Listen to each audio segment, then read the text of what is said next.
to make the Pop-Tart dough. We're going to put all our dry ingredients in the food processor.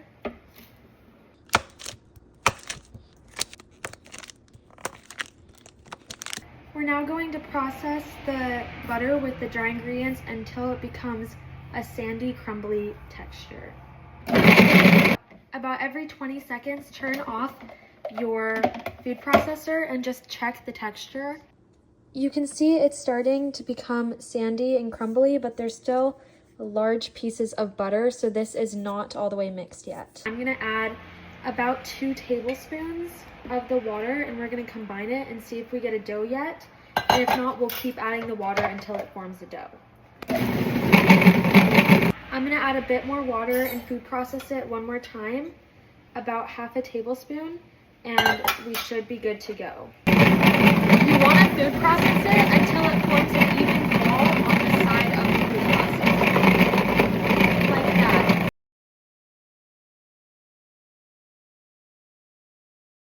Now we're going to blend our berries until they are all the way blended. And go ahead and strain the fruit juice through.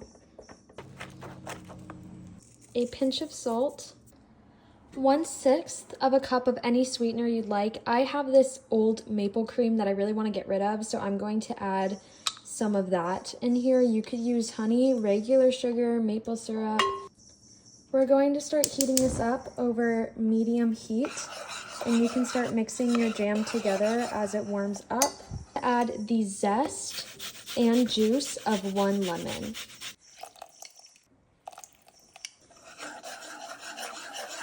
You can see our jam is starting to boil now, so I'm going to reduce the heat a little bit. Anytime any foam gathers, you want to discard that foam. So I've been heating this over medium-low heat, and I've been mixing it constantly just because I don't want it to burn.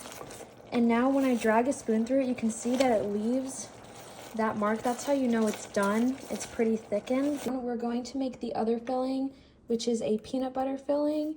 So I'm going to add about 1/4 of a cup of peanut butter to a bowl. 1/4 of a cup loosely packed brown sugar.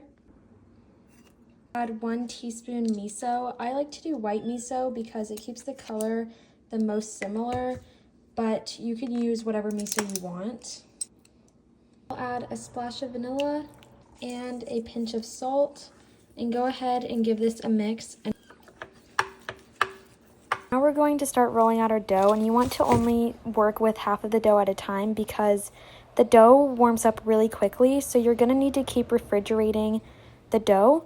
So I'm starting by cutting out as many rectangles as I can in the first roll, and once I get all these rectangles cut, I'm going to take out all the excess dough and freeze those, and then I'm going to do my next round. And you can see here I'm taking some frozen ones and adding them to the newly cut sheet, and then I'm going to freeze all of those.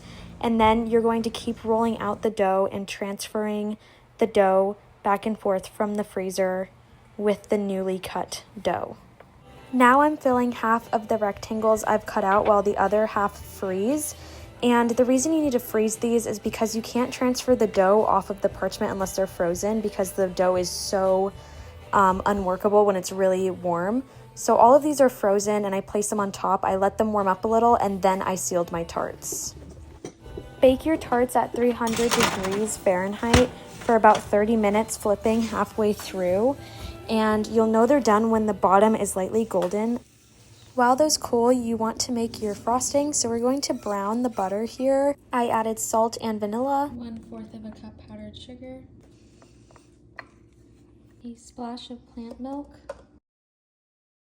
Lastly, I'm going to add a splash of maple syrup. I ended up adding about a scant 1/4 of a cup more of powdered sugar and a splash more of plant milk because it wasn't sweet enough for the tarts yet. And just keep in mind that the tarts really aren't that sweet, so the main sweetness you're going to be getting from these, unlike store-bought Pop-Tarts, is the frosting. So just keep mixing until all the powdered sugar clumps have dissolved. And I have this natural purple dye color, and I wanted to add a sprinkle of that in there because the jam on the inside is purple